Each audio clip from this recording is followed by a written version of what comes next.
ఏంటి జారిపోయింది సార్ బండి. తాగున్నావు నువ్వు? లేదు సార్, లేదు సార్, అన్నం తినలేదు, ఇంకా తినాలా? తాగలేదా? లేదు సార్. ఇప్పుడు టెస్ట్ చేస్తాను, టెస్ట్ పర్లేదా? చూడండి సార్. ఎప్పుడు తాగావు నువ్వు? పొద్దున్న తాగావా? అవును సార్. మధ్యాహ్నం తాగావా? ఉదయం సార్. ఉదయం తాగావు. ఎక్కడి నుంచి వస్తున్నావు? భద్రాచలం సార్. భద్రాచలం నుంచి ఎక్కడికి? నువ్వు తాగి ఈ రకంగా నువ్వు ఇక్కడ పెట్టావు, అక్కడికేమో పళ్ళు తగులుకుంటున్నా పడతా ఉన్నారు ఇక్కడ. జారిపోయింది సార్ బండి.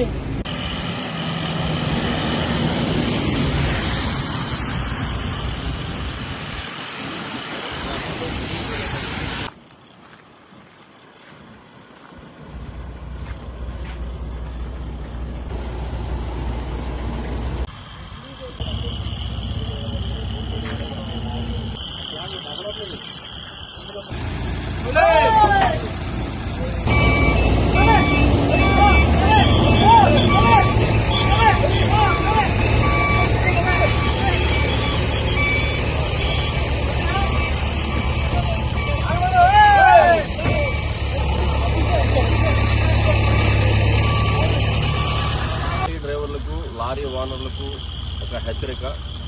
మేము పదే పదే రోడ్డు భద్రత విషయంలో, రోడ్డు సేఫ్టీ విషయంలో చెప్తా ఉన్నాము. తాగి వాహనాలు నడపద్దు, తాగి అలవాటు ఉన్న వాళ్ళకి లారీలు ఇవ్వద్దని చెప్తా ఉన్నాము.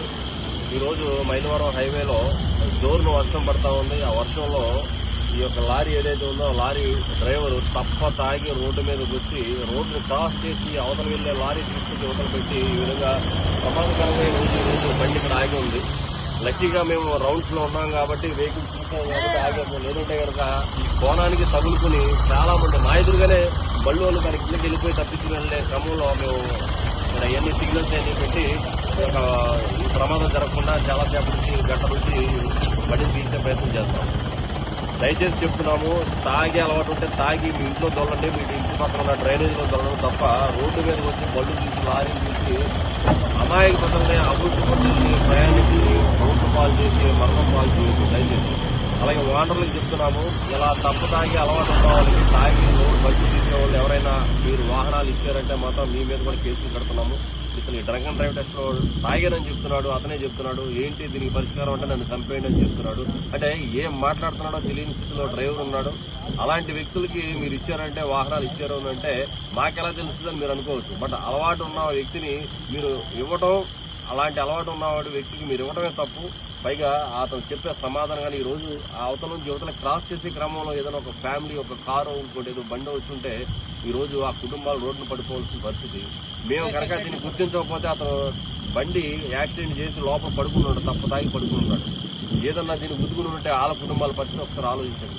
వాహన యజమానులపై కూడా కేసులు నమోదు చేస్తాము, సీరియస్ యాక్షన్ అయితే తీసుకుంటున్నాము. దీంట్లో మీ వాహనదారులు, యజమానులు కూడా ఇలాంటి అలవాటు ఉన్న వాళ్ళకి డ్రైవర్ దొరకట్లేదని ఇంకోటో కారణం చేత మీరు ఇస్తా ఉన్నారు.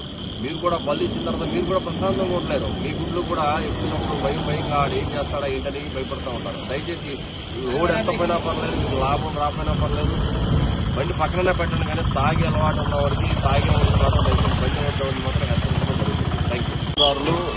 వర్షాలు స్టార్ట్ అవుతున్నాయి కాబట్టి మీ వాహనాలు నడిపేటప్పుడు వర్షం పడుతుందనుకుంటే కనుక బెటర్ తీసి పక్కన సేఫ్ ప్లేస్ లో పార్కింగ్ ఏరియాలో చూసుకుని సేఫ్ గా పెట్టుకోవడం చాలా ఉత్తమం. అలాగే వర్షం పడిన తర్వాత మీరు ట్రావెల్ చేసినా, ఒకవేళ వర్షంలో కూడా ట్రావెల్ చేసి వచ్చినప్పుడు సేఫ్ డిస్టెన్స్ మెయింటైన్ చేయండి. వైపర్స్ ఉంటాయి, వైపర్స్ కూడా ప్రాపర్గా పనిచేస్తున్నాయి చూసుకుని అసలు వర్షం వచ్చినప్పుడు బెటర్ తీసి సేఫ్ ప్లేస్ లో పక్కన రోడ్లో మరి మార్జిన్ లో కాకుండా ఇంకా ఎక్కువ లోపలికి పెట్టుకుని పెట్టుకోవడం చాలా అవుతుంది అనేది అందరూ గ్రహించాలి.